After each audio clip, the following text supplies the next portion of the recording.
Welcome, dear listener. Thank you for choosing to spend your time here today. If you're in a hurry, maybe this video is not for you.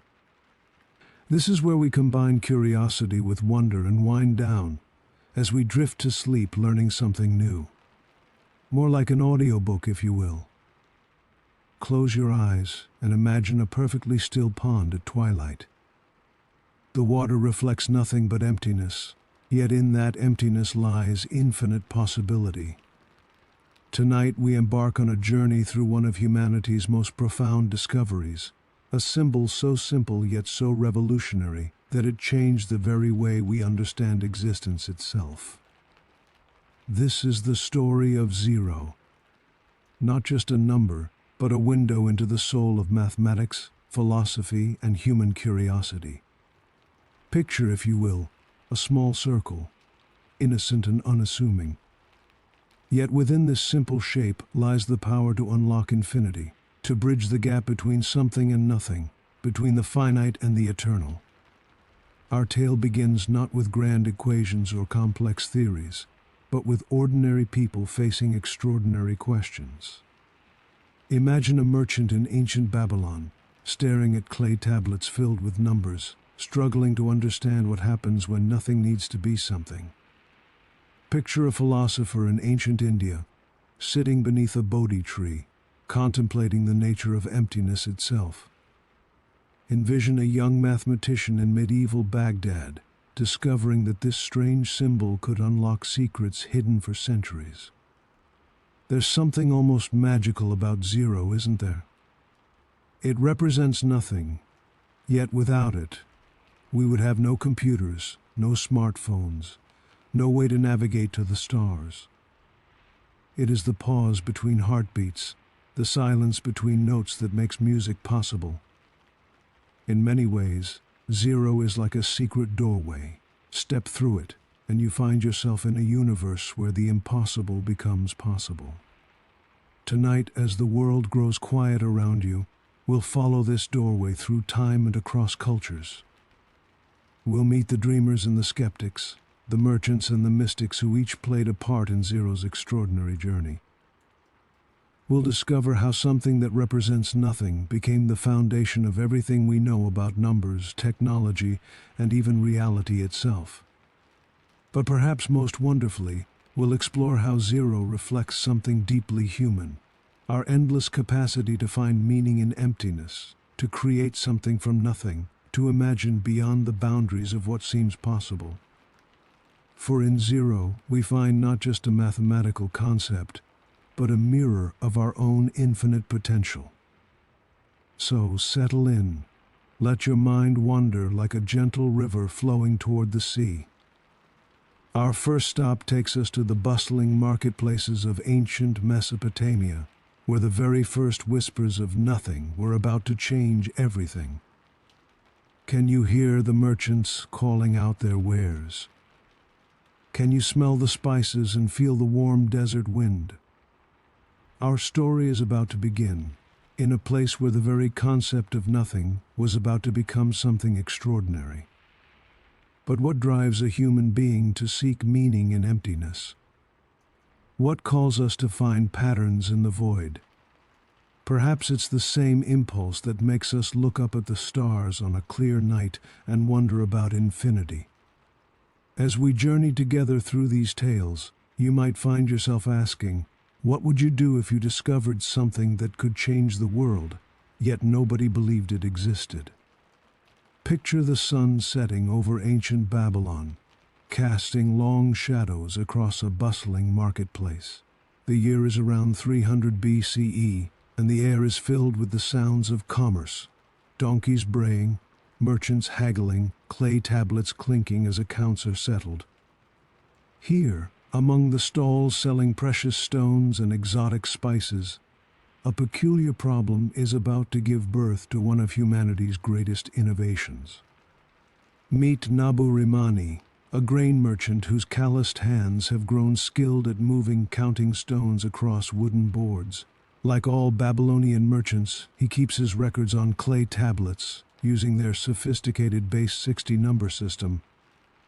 But tonight, As he sits by flickering oil lamp light, Nabu Rimani faces a puzzle that has been troubling merchants for generations. Imagine him holding a tablet, fresh clay still damp between his fingers. He needs to record a number, let's say 507, but in their system this creates a problem. How do you show that there are no 60s in the middle? For years, merchants had simply left gaps, writing what looked like 57, and hoping everyone understood the space meant something important. But as Nabu Rimani discovers tonight, copying errors were becoming costly mistakes. Picture this moment of frustration. A shipment of barley arrives, but the count doesn't match the tablet. Is it 57 jars or 507? The gap in the clay has filled with dust, making it impossible to tell. Caravans are delayed, trust between trading partners wavers, and Nabu Rimani realizes that something must be done about this problem of representing nothing. Then, in a moment of inspiration that will echo through millennia, he does something revolutionary. Instead of leaving an empty space, Nabu Rimani presses two small wedges into the clay where the nothing should be, two angled marks that clearly say, "Here is where there is nothing." It's a placeholder, a way to hold space for absence itself. But let's not imagine this was easy. Picture Nabu Rimani trying to explain this concept to other merchants. "You want to write something to represent nothing?" they might have asked. "Why complicate matters with symbols for emptiness?" Some merchants, set in their ways, continue using gaps. Others worry that putting a symbol for nothing might anger the gods. After all, wasn't the void something to be feared? Yet slowly, beautifully, the innovation spreads. Picture scribes in the great ziggurats of Babylon beginning to use these wedges in their astronomical calculations. The symbol that started as a merchant's practical solution begins to appear in tablets recording the movements of planets and stars. Imagine priests using it to calculate the flooding of the Euphrates, and architects employing it in the construction of magnificent temples. What's most remarkable is how this symbol changes the way people think.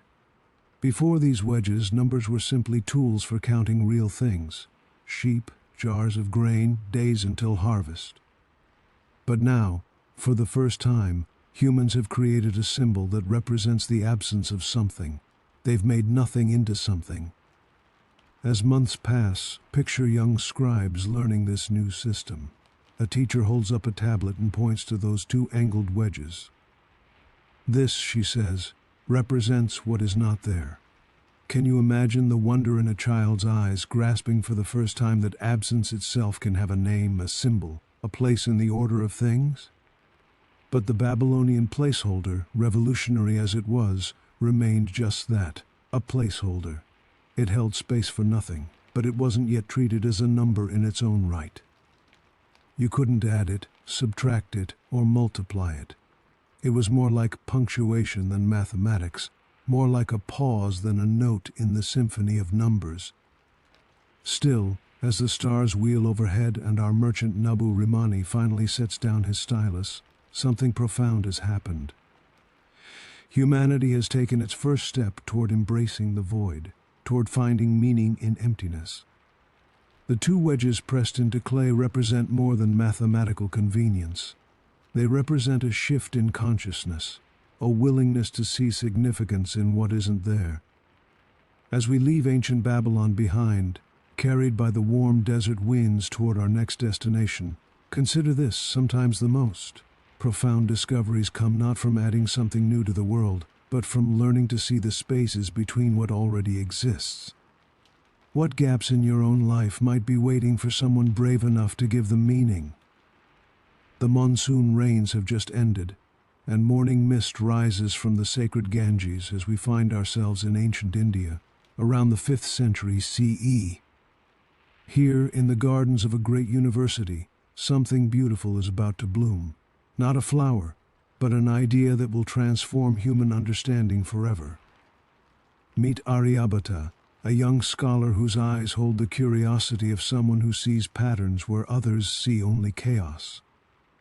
Picture him walking barefoot through the university courtyards at dawn, his mind already wrestling with the mathematical puzzles that keep him awake at night.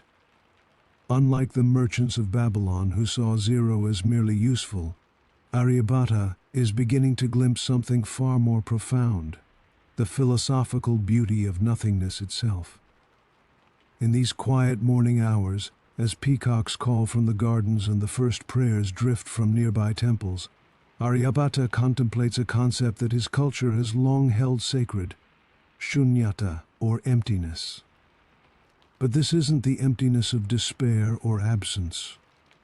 In Buddhist and Hindu thought, emptiness is fullness, potential unlimited by form. It's the space that allows everything else to exist. Picture Aryabhata sitting beside a lotus pond, watching the perfect circles that ripple outward when a frog breaks the surface. Each circle expands and fades, leaving the water once again still and empty. Yet in that emptiness lies the potential for infinite new circles, infinite new disturbances, infinite new possibilities. Is this not what the mathematical void might be? Not nothing, but everything waiting to happen? As days turn to months, Aryabhata begins working with a revolutionary idea. What if this emptiness could be treated not just as a placeholder, but as a number in its own right? What if zero could participate in calculations, could be added and subtracted, could take its place alongside the other numbers like an equal member of the mathematical family? Imagine the resistance he encounters. Picture elderly scholars shaking their heads, their long beards trembling with concern. How can nothing be something, they ask? How can emptiness have value? Some worry that treating zero as a number might undermine the very foundations of mathematics. Others see it as philosophically dangerous. If nothing can become something, what else might change? But Aryabhata persists, driven by an intuition that feels almost mystical. Late at night, by the light of oil lamps, he works with calculations that include this strange new number. Picture him discovering that adding zero to any number leaves it unchanged, like adding silence to a song or stillness to a dance. Zero has the remarkable property of presence through absence, of influence through non-interference. Then comes the moment that changes everything. Aryabhata realizes that zero isn't just philosophically beautiful, it's practically revolutionary. With zero holding its proper place in the decimal system, suddenly enormous numbers become manageable. The difference between 100 and 5 and 15, between 1,000 and 100, becomes crystal clear. Picture the joy on his face as he grasps that this ancient spiritual concept, this sacred emptiness, has solved one of mathematics' most practical problems. But the true breakthrough comes when Aryabhata begins to see zero not as an ending, but as a beginning. In meditation, Buddhist monks speak of the void as the source from which all phenomena arise. What if mathematical zero works the same way? What if, instead of representing the absence of quantity, it represents pure potential, the point from which all numbers emerge? Imagine Aryabhata sharing this insight with a close friend, perhaps another young scholar, as they walk together through the university gardens. Look, Aryabhata might say, pointing to an empty bird's nest. Is that nest truly empty, or is it full of possibility, waiting for eggs, for new life, for songs not yet sung? His friend smiles, beginning to understand. Zero isn't the absence of number. It's the presence of infinite numerical possibility. As word of Aryabhata's work spreads, picture merchants and architects, astronomers and philosophers, all beginning to experiment with this new mathematical tool. Trade becomes more precise, buildings more accurate, predictions of eclipses more reliable. The sacred emptiness of ancient wisdom has become the practical emptiness of revolutionary mathematics.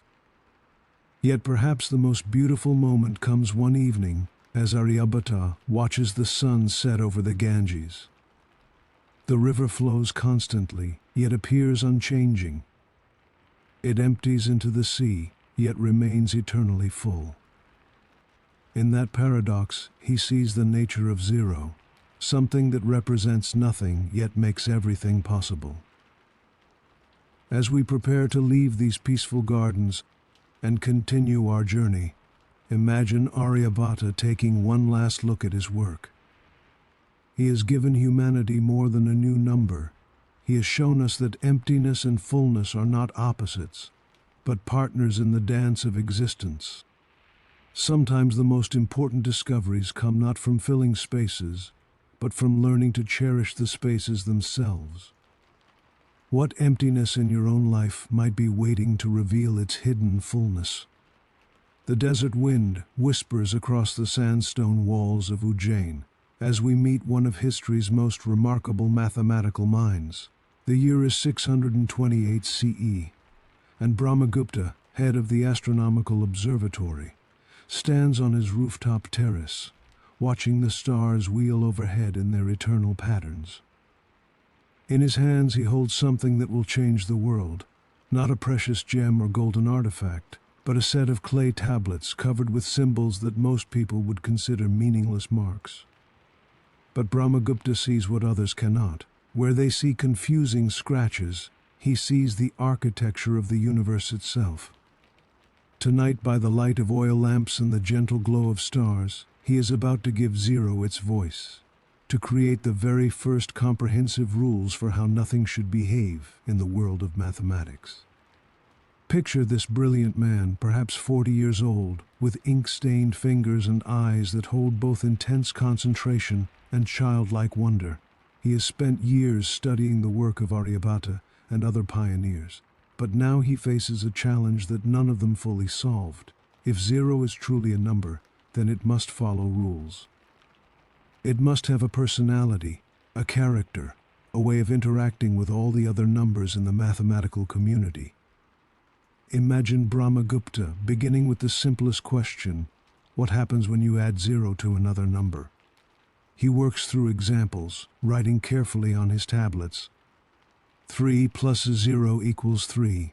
7 plus 0 equals 7. 1000 plus 0 equals 1000. A pattern emerges, beautiful in its simplicity. 0 is the number that changes nothing when added, the perfect mathematical diplomat that influences without intruding. But then comes a more complex question. What happens when you subtract 0? Again, the pattern holds: remove nothing from something, and that something remains unchanged. 5 minus 0 equals 5. 0, Brahmagupta realizes, is like a gentle breeze that touches everything but disturbs nothing. As the night deepens and the stars grow brighter, Brahmagupta tackles multiplication. Here, 0 reveals a more dramatic personality. 0 times any number equals 0. Multiply anything by nothing, and nothing is what you get. But rather than seeing this as destructive, Brahmagupta recognizes something profound. 0 is the great equalizer, the number that can reduce any quantity, no matter how vast, to the same state of perfect emptiness. Picture him working through example after example, his excitement growing with each discovery. 0 times 3 equals 0. 0 times 100 equals 0. 0 times 10,000 equals 0. In 0, all quantities find their common ground, the shared experience of nothingness that connects the smallest pebble to the grandest mountain. Then Brahmagupta encounters the puzzle that will challenge mathematical minds for centuries: division by 0. What happens when you try to divide a number by nothing? Picture him pausing in his work, stylus hovering over clay, as he grapples with this paradox. How many times does nothing fit into something? In a moment that reveals both his brilliance and the limits of his time, Brahmagupta makes a bold declaration. A number divided by zero equals zero. It's an elegant solution, but as future mathematicians will discover, it opens doors to mathematical contradictions. Yet we shouldn't judge Brahmagupta's error harshly. He was exploring territory no human had ever mapped before, creating rules for a mathematical citizen that had never existed until his generation welcomed it into existence. But perhaps Brahmagupta's greatest insight comes when he begins working with negative numbers alongside zero. Picture him discovering that zero sits perfectly between positive and negative, like a bridge connecting two different worlds. Positive numbers represent what you have, negative numbers represent what you owe, but zero represents the perfect balance point, the moment when having and owing cancel each other out. As dawn approaches and the first birds begin their morning songs, Brahmagupta steps back to survey his work. He has created something unprecedented, a complete mathematical personality for nothingness. Zero now has rules, behaviors, a way of relating to every other number. It can be added, subtracted, multiplied. It can stand alone or work with others. It has become a full citizen in the Republic of Mathematics.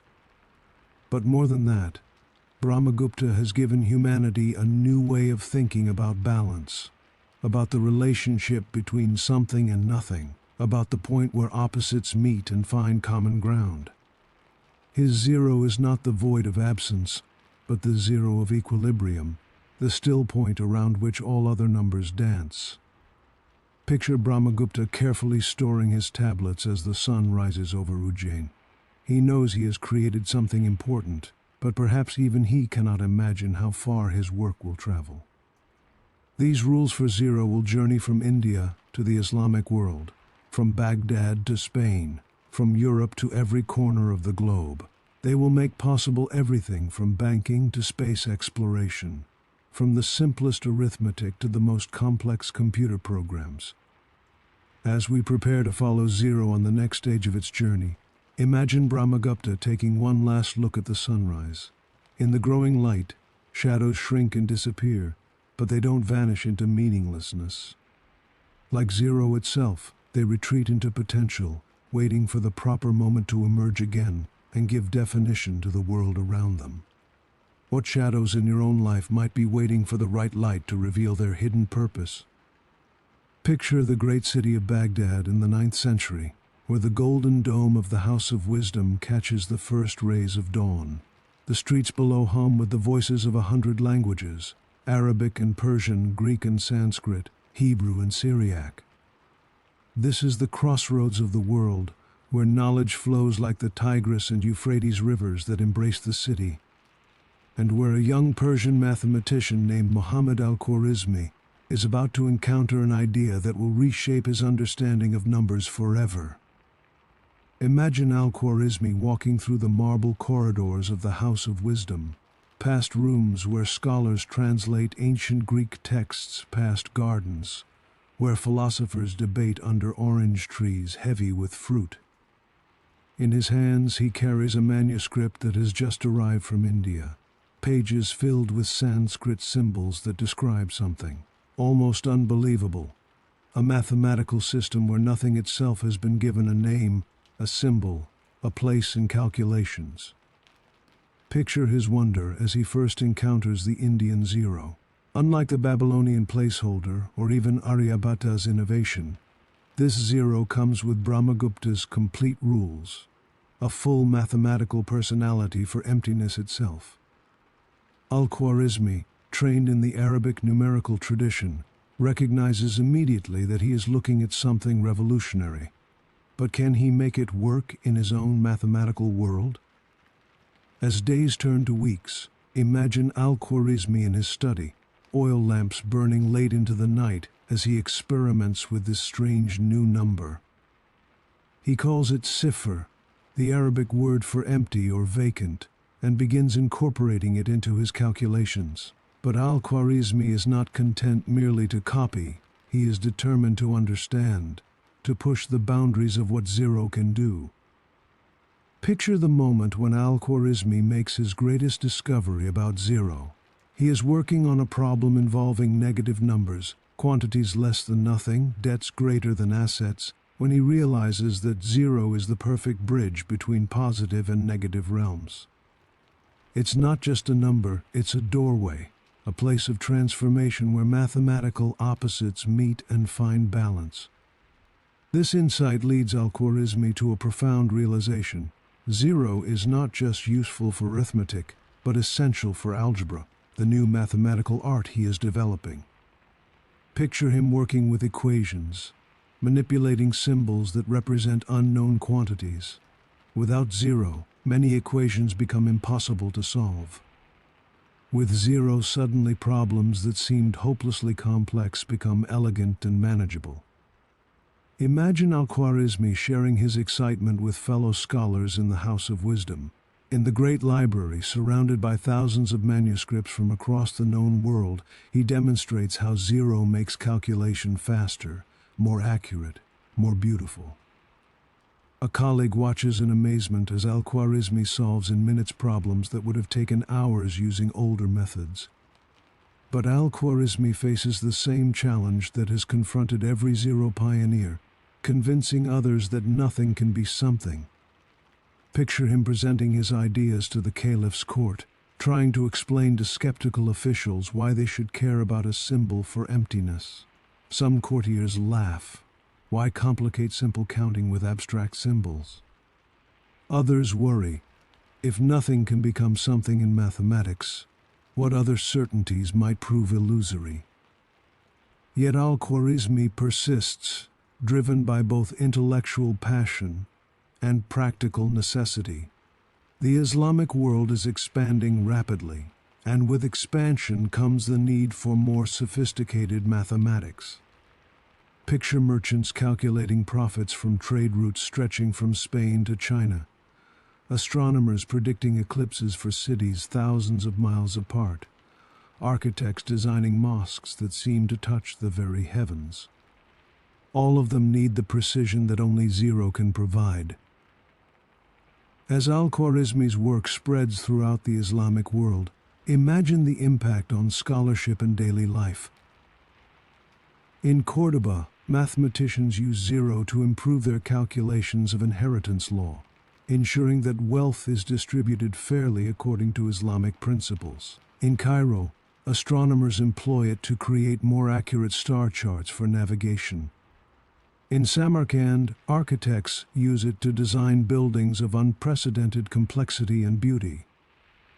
But perhaps the most beautiful moment comes when Al-Khwarizmi realizes that zero has given him a new way to think about God and creation.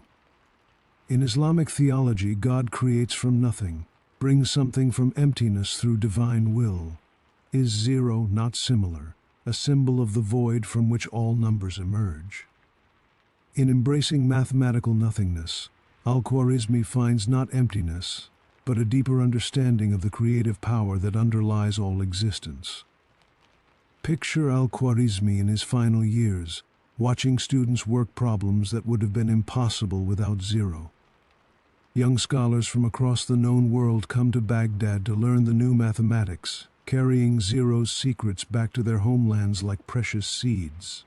Each student becomes a gardener of mathematical knowledge, planting zero's possibilities in new soil. As we prepare to follow zero on its journey westward, imagine Al-Khwarizmi taking one last evening walk through Baghdad's streets. The muezzin's call to prayer echoes across the city, and the first stars appear in the darkening sky. In that moment between day and night, in that pause between the call and the response, Al-Khwarizmi hears the voice of zero, not empty silence, but the profound quiet from which all sound emerges. He has given zero an Arabic name and an Islamic home, but more than that, he has shown how mathematical emptiness can serve divine purpose, how nothing can become a tool for understanding everything. What emptiness in your own life might be waiting to reveal its hidden purpose? The salt wind carries the scent of adventure as our story moves to the bustling port of Pisa in the year 1170. Here, among the forest of masts and the calls of seagulls, a merchant named Bonacci prepares for another journey to North Africa. His business takes him regularly to Bugia, now called Bajaya, a thriving trading post where spices from the east meet textiles from the west. But this journey will be different, because this time Bonacci brings along his curious 12-year-old son, Leonardo. Picture young Leonardo, later to be known as Fibonacci, wide-eyed with excitement as he boards his father's ship. The Mediterranean stretches endlessly before them, blue as sapphires and full of possibilities. Leonardo has heard stories of the markets in North Africa, of the strange foods and unfamiliar languages, of the mathematical techniques used by Arab merchants that make European calculations seem clumsy by comparison. Imagine their arrival in Bugia, where the air shimmers with heat and the marketplace buzzes with activity. Leonardo watches in fascination as merchants from different cultures negotiate deals, their fingers dancing across counting boards with remarkable speed and precision. But what truly captures his attention is something he has never seen before, a symbol that looks like a small oval, which the traders use to represent nothing. Picture Leonardo approaching an elderly Arab merchant, his young mind burning with questions. The merchant, perhaps amused by this eager European boy, takes time to explain. "This," he says, pointing to the oval symbol, "is sifr. It means empty, but it is not truly empty. Watch." And with patient hands, he demonstrates how this symbol for nothing can transform calculations, making them faster, clearer, more beautiful than anything Leonardo has ever imagined. Over the months they spend in Bugia, imagine Leonardo becoming a devoted student of these new mathematical methods. He learns that this strange symbol, this zero, is not just a curiosity, but the key to an entire system of thinking about numbers. He watches merchants solve problems in minutes that would take European calculators hours. He sees how the decimal system, built around the revolutionary concept of positional value, makes even the most complex arithmetic seem simple. But young Leonardo discovers something even more profound than computational efficiency. In the Islamic mathematical tradition, he encounters a different relationship with emptiness itself. Where European minds often fear the void, seeing it as dangerous, ungodly, or simply meaningless, Islamic mathematicians have learned to find beauty in nothingness, power in absence, wisdom in what is not there. Picture Leonardo's return to Pisa, his mind blazing with new knowledge. He is now a young man of 28, and the mathematical insights he gained as a boy have matured into a revolutionary vision. He sees how the Hindu-Arabic numerical system could transform European commerce, science, and learning, if only he can convince his countrymen to overcome their suspicion of foreign ideas. So Leonardo, now calling himself Fibonacci, begins writing. Imagine him in his study, perhaps overlooking Pisa's busy harbor, as he crafts his masterwork, Liber Abaci, the Book of Calculation. But this is more than a mathematics textbook. It's a bridge between worlds, a translation not just of symbols but of entire ways of thinking about number and quantity. Fibonacci faces an enormous challenge. How do you introduce zero to a culture that has never needed it? Picture him carefully choosing his words, knowing that he is asking his readers to accept something that seems to contradict common sense. How can nothing be something? How can emptiness have value? How can a symbol for absence play an active role in calculations? His solution is brilliantly practical. Instead of beginning with abstract philosophy, Fibonacci shows his readers how zero solves real problems.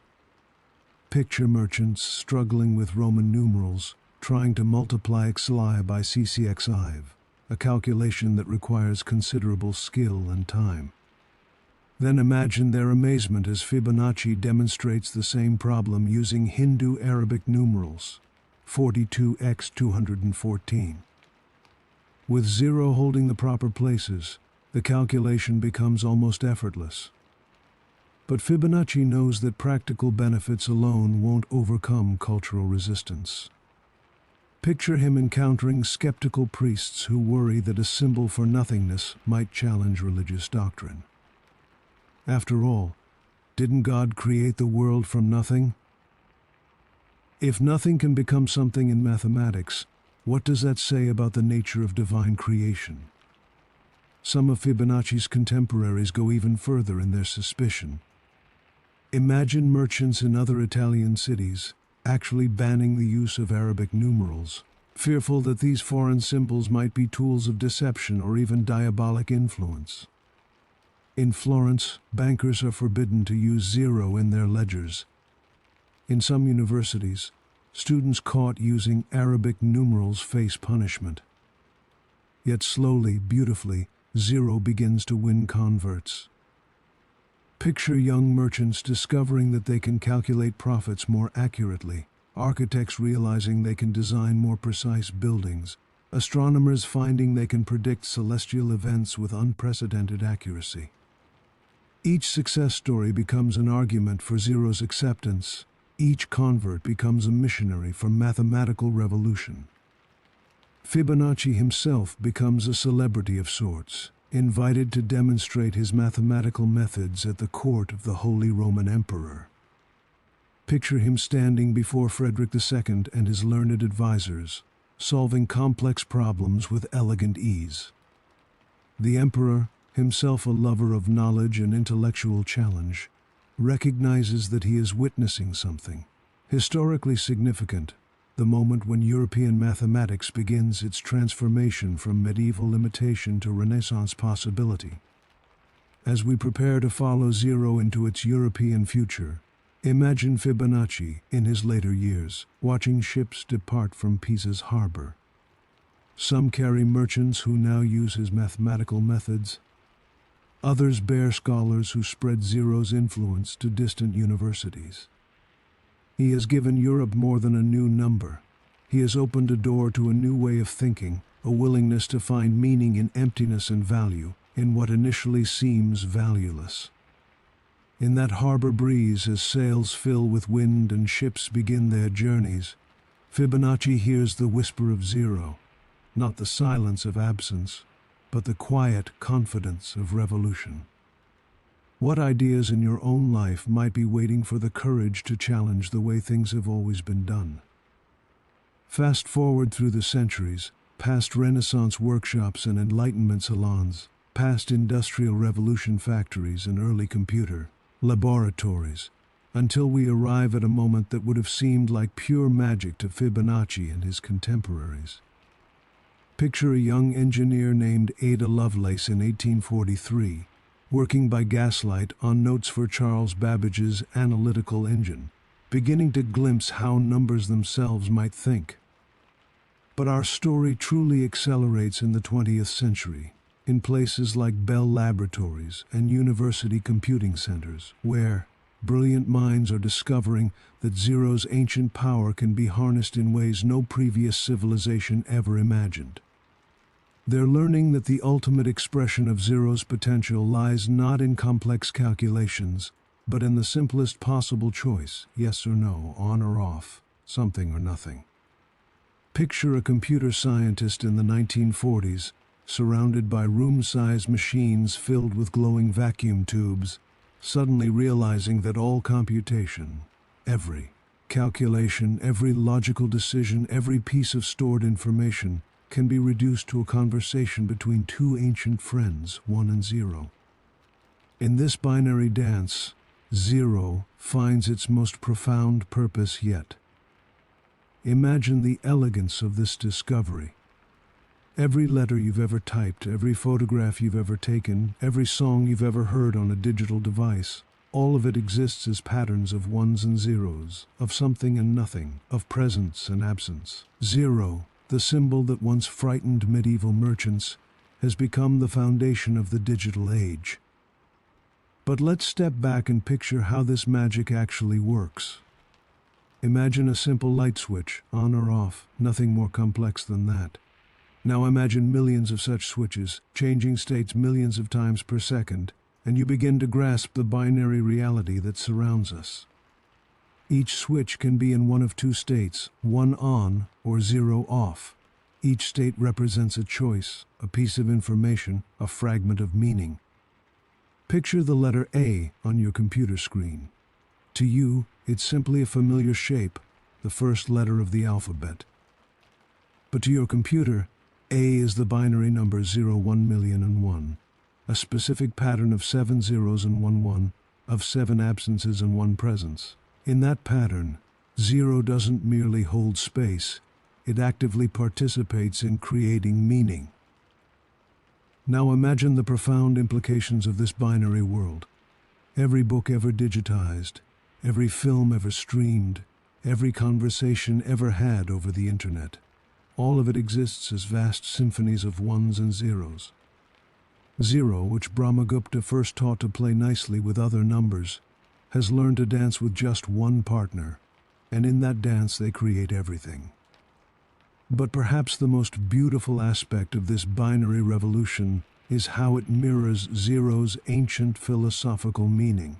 Picture the quantum realm, where physicists discover that particles can exist in states of superposition, simultaneously something and nothing, one and zero, until the very act of observation forces them to choose.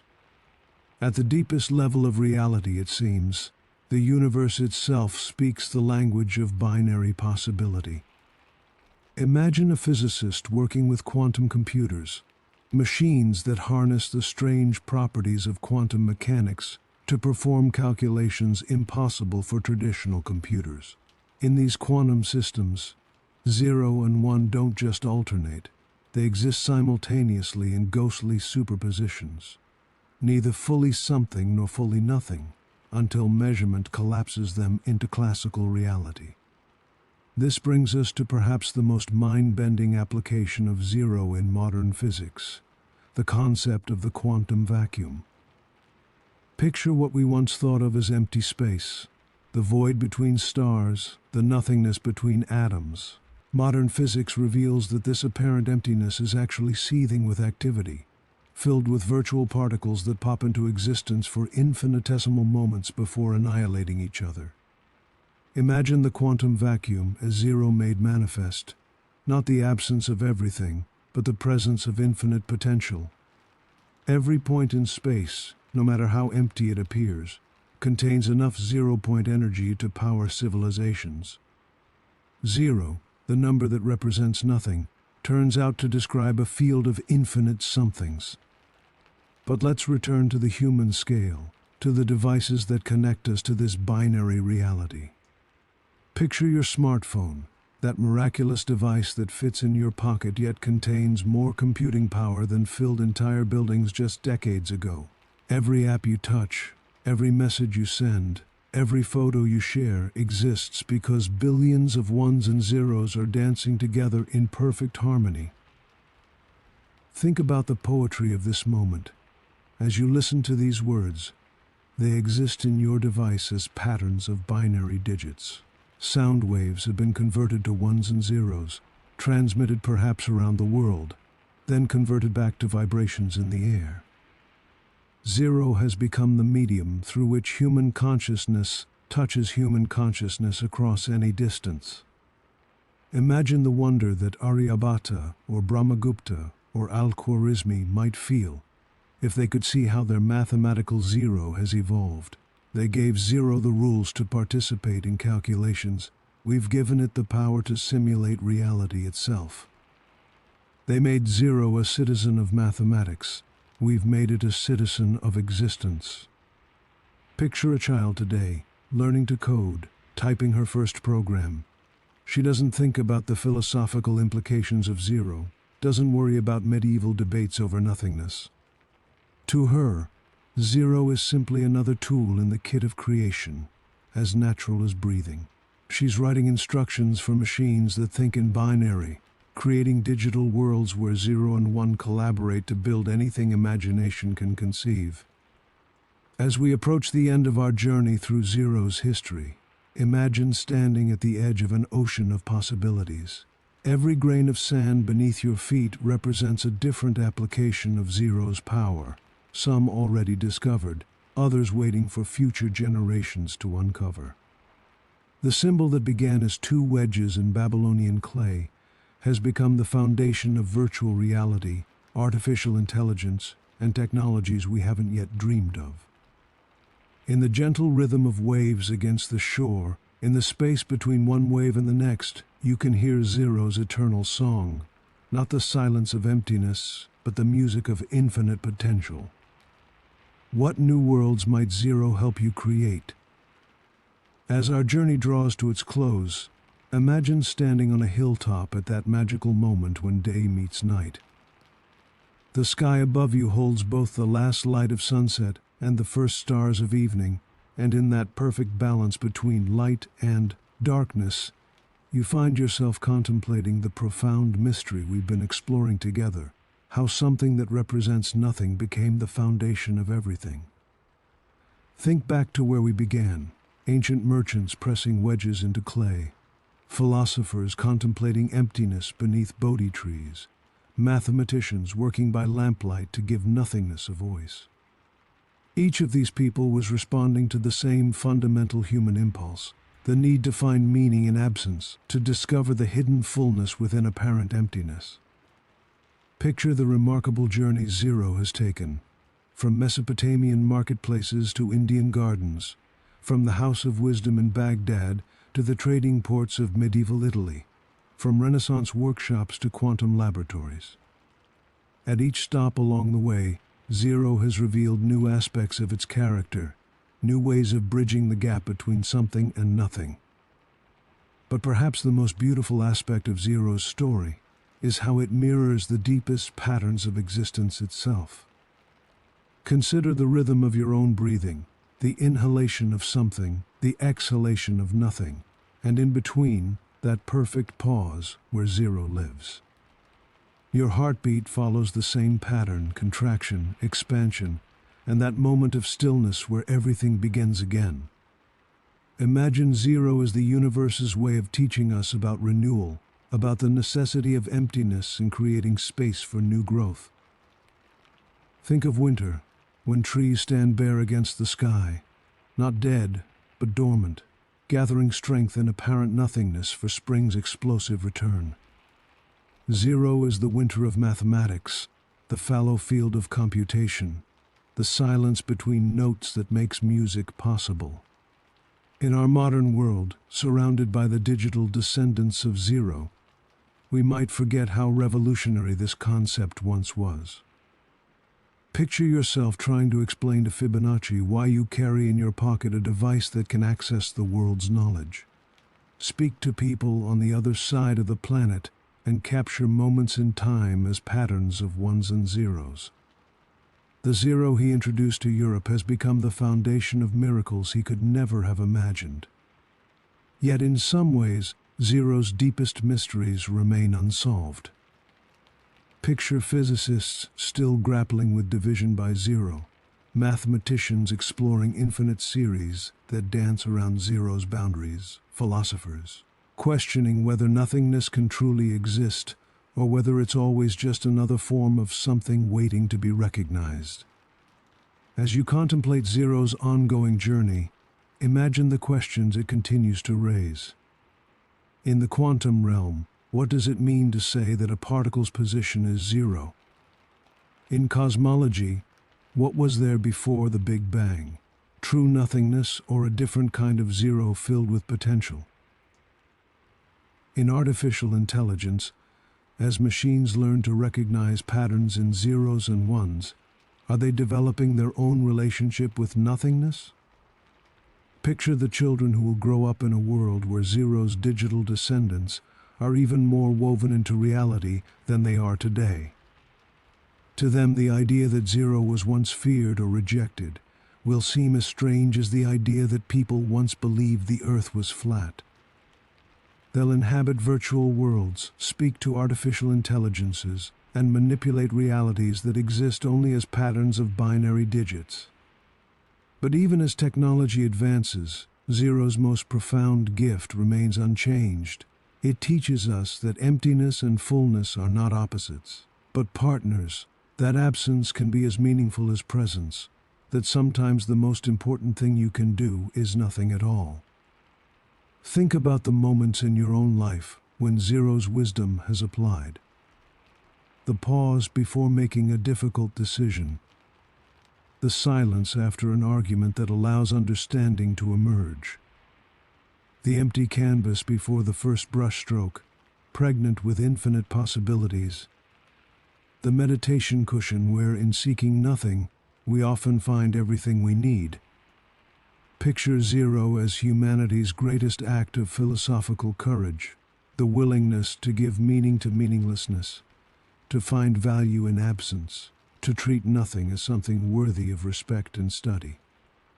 In embracing Zero, we've shown our capacity to love even the void, to find purpose in purposelessness, to discover that the journey from nothing to everything might be the shortest distance of all. As the stars grow brighter overhead and the day's last light fades from the western sky, imagine Zero taking its place among the eternal symbols that define human consciousness, the circle that represents both emptiness and completeness, the pause that makes all speech possible, the stillness at the heart of all motion. In your own life, as you face moments of uncertainty, transition, or apparent emptiness, remember Zero's story. Remember that the void is not something to be feared, but something to be honored. Not a problem to be solved, but a space to be inhabited with grace. Remember that from nothing, everything becomes possible. The circle closes as it began, with a simple symbol that contains infinite mysteries. Zero, the number that is not a number, the something that is nothing, the absence that makes all presence meaningful. In learning its story, we've discovered not just the history of mathematics or technology, but something deeper about ourselves, our infinite capacity to find meaning in emptiness, purpose in pause, fullness in the void. As you drift towards sleep tonight, picture Zero as your companion in the darkness, not the darkness of fear or absence, but the generous darkness of potential, where every dream begins and every possibility waits to be born. In that gentle space between waking and sleeping, between something and nothing, Zero whispers its eternal message. Even emptiness is full of wonder. Even nothing is rich with promise. And in the end, the circle of understanding always returns to where it began, with mystery, with wonder, and with the infinite dance between everything and nothing at all.